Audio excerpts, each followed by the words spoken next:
আছে? এরকম অসংখ্য হাদিস আছে। এখন কথা হচ্ছে রাসূল সাল্লাল্লাহু আলাইহি সাল্লাম কেন এটাকে সর্বোত্তম চিকিৎসা বলেছেন? হিজামার রয়েছে 6টা মুড অফ অ্যাকশন। যেমন আপনার এটা পেইন গেট কন্ট্রোল থিওরিতে কাজ করে, ডিফিউজ নক্সিয়াস ইনহিবিটরি কন্ট্রোল থিওরিতে কাজ করে, রিফ্লেক্স জোন থিওরিতে কাজ করে, নাইট্রিক অক্সাইড থিওরিতে কাজ করে, এবং এটা অ্যাক্টিভেশন অফ ইমিউনিটি সিস্টেম থিওরিতে কাজ করে, এবং এটা ব্লাড ডিটক্সিফিকেশন থিওরিতে কাজ করে।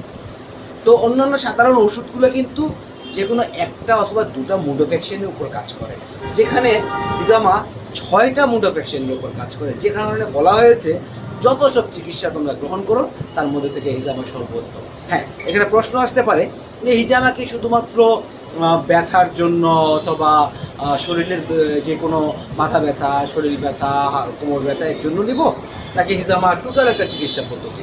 দেখুন, হিজামা শুধুমাত্র ব্যথার জন্য নয়, হিজামাটা টোটাল একটা চিকিৎসা পদ্ধতি।